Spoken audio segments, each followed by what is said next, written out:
J'ai reçu ton ordinateur. Il marche pas cet ordinateur. Bonjour et bienvenue dans ce nouveau podcast de Chute Radio, La puce à l'oreille. Ici, on décrypte en 5 minutes chrono l'informatique et ses concepts nébuleux pour les rendre simples, concrets, pratiques, accessibles.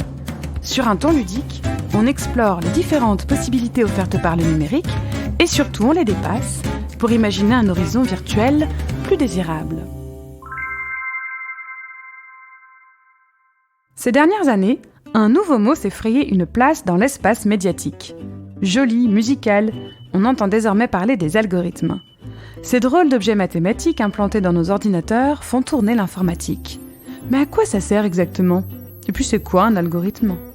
On vous en dit plus dans ce nouvel épisode, en compagnie d'Anne-Marie Kermarek, directrice de recherche à l'INRIA de Rennes et professeure à l'École Polytechnique Fédérale de Lausanne. Bon, alors moi, j'ai pas compris, Anne-Marie, c'est quoi les algorithmes ?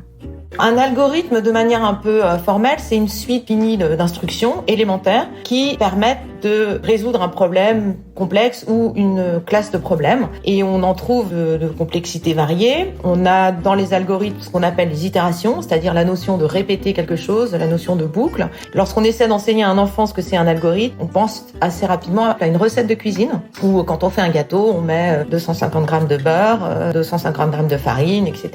Et donc c'est une suite d'instructions et à la fin on obtient un gâteau. Ok.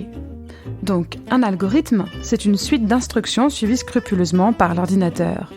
Car, comme on vous en parlait dans notre premier épisode, et bien sur l'ordinateur justement, celui-ci est avant tout une machine à calculer capable de réaliser des tâches très simples. L'algorithme, c'est ainsi le moyen qu'on utilise pour atteindre un objectif par le biais de l'ordinateur. Trouver l'amour via une application ? Algorithme. Vous proposez la paire de chaussures de vos rêves ? Algorithme. Organiser les résultats de recherche sur le web ? Algorithme. La justice américaine s'en sert même pour tenter de prédire le risque de récidive des détenus. Malgré toutes ces applications modernes, l'algorithme est avant tout un concept mathématique très ancien qui trouve sa genèse au IIIe siècle avant Jésus-Christ, à l'époque d'Euclide, comme nous le rappelle Anne-Marie Kermarek. Je pense que la notion d'algorithme est assez ancienne, mais en tout cas le premier qui a vraiment systématisé cette notion d'algorithme, c'est un mathématicien perse qui s'appelle Al-Khwarizmi. Et d'ailleurs le nom latinisé, c'est ce qui est à l'origine du mot algorithme, et qui a écrit un livre d'algorithmes, en particulier où il expliquait les algorithmes d'addition, multiplication, les opérations algébriques. Et lui-même s'était inspiré des Grecs, Euclide en particulier, et de son algorithme du PGCD. Donc c'est un concept qui est très très ancien et qui a de loin précédé la notion d'informatique. Et si les algorithmes sont aussi présents dans les discours aujourd'hui, c'est parce qu'en façonnant nos espaces virtuels, ils ont une incidence directe sur notre vie quotidienne, une incidence qu'on pourrait dire totalement réelle. Les pages sur lesquelles on clique, les produits que l'on consomme ou les articles que l'on lit. En s'appuyant sur les données personnelles, les algorithmes sélectionnent les contenus qui nous semblent les plus attrayants.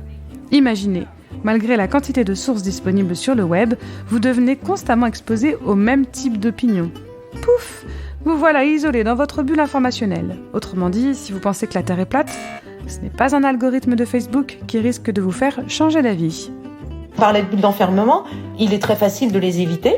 Encore faut-il le vouloir. Si on prend un réseau social par exemple, dont l'objectif commercial est de faire passer le plus de temps possible à une personne sur un mur d'un réseau social, on va lui fournir ce qui va lui faire cliquer le plus et entériner ses goûts. Donc, typiquement, les réseaux sociaux n'ont pas spécialement envie de se débarrasser de ces biais-là. Et ça ne s'arrête pas là. Certains outils susceptibles d'être déployés à grande échelle utilisent également les algorithmes. C'est le fameux cas des technologies de reconnaissance faciale développées par Google en 2018 qui peinaient à reconnaître les personnes aux carnations les plus foncées. En cause, les essais n'avaient été réalisés que sur des personnes blanches. Mais alors, Anne-Marie Kermarek, les algorithmes biaisés, c'est une fatalité ? Si on veut y faire attention, alors on va pouvoir prendre des mesures en faisant attention aux données qu'on fait rentrer dans le système, potentiellement en ayant un algorithme qui débiaise justement ou qui détecte les biais et qui permet de les débiaiser. Il faut aussi que les concepteurs en soient au courant. Vous l'aurez compris, directement ou indirectement, les algorithmes font désormais partie de nos vies. Alors c'est important finalement, n'est-ce pas ?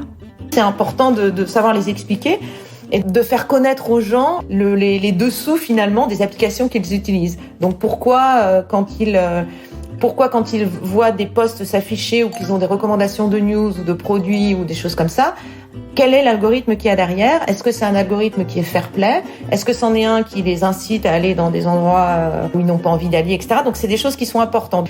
Enfin, nous, on dit ça, on ne dit rien. On vous met juste la puce à l'oreille. Je suis Sophie Comte, cofondatrice de Chute Magazine et de Chute Radio, et je suis ravie d'avoir prêté ma voix à ce nouveau format. Ce podcast a été écrit par la journaliste Nolwenn Mogwen. Nous remercions également notre sponsor, l'assureur AXA.